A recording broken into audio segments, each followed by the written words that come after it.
I had another quick question. Yeah.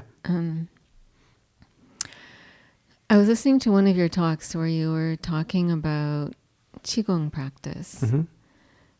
And again, I don't remember exactly what you said, but you were talking about how it is useful in sort of facilitating awakening, or it kind of works together.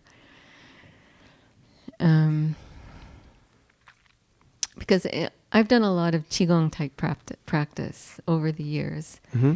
And I did it essentially for health benefits, to Mm-hmm. improve my health and Mm-hmm. energy. And but I also noticed in the process that a lot of things that were barriers in my practice seemed to fall away. Yeah. But I hadn't really thought of it as something that really was an aid to awakening, or I hadn't thought of it in that way, other than the fact that things did fall away that had been a struggle for me in the past, either emotional things, psychological things, physical things. Mm-hmm. And I just wondered if you had anything to add. It just feels like there was something you were saying that I didn't quite understand. I have no idea what I was Okay. saying. I mean, I'd love to hear the thing, and I could tell you probably. I'm sorry, I don't have the exact No, quote. it's okay. It's okay. Because you do talk about it. Mm-hmm. So maybe I'm just asking for your perspective Sure. on why you Well, talk I think about it. I don't remember the context of why it came up in the talk or the dialogue. I know in many cases, people get to a point where the process of letting go deeply requires a kind of profound consciousness through the structure. In other words, their qi, their meridian system needs to be very clear and alive. So, in that sense, Qi Gong, or I'm not, and I want to say all of these in quotes because it's not just generic. Right. Because you can do these things as forms, and they won't have any benefit in that way. It's how you do them.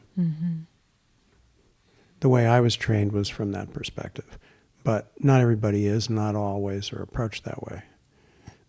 Anyway, but yoga could be like that, or any of the those kinds of trainings could also have a deep understanding in them. I mean, I don't want to understand intellectually, but understand that interface of energy, consciousness, and transformation.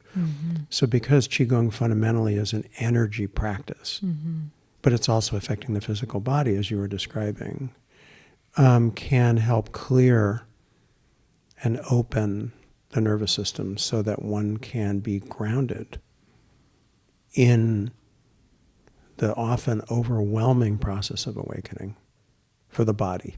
Many people get destabilized, or they all of a sudden have more energy and they know what to do with, and their bodies haven't been trained, haven't been conditioned, so they end up having all kinds of symptoms. Very common. It's no surprise that many of the traditions, you learn these things for a long time before they give you the direct teaching, this teaching here. But now this teaching is popular from get-go. If people's bodies are clear, great. But if they're not, like I jokingly say, I'm doing, triage on the front of spirituality.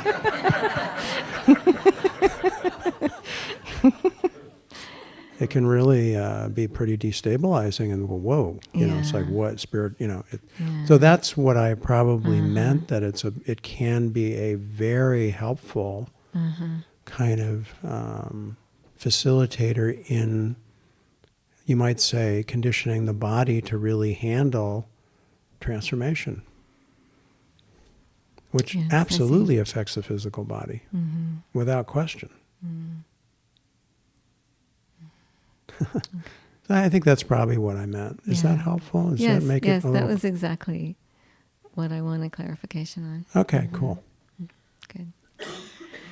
Okay, thank you very much. You're so welcome. Thank you very much.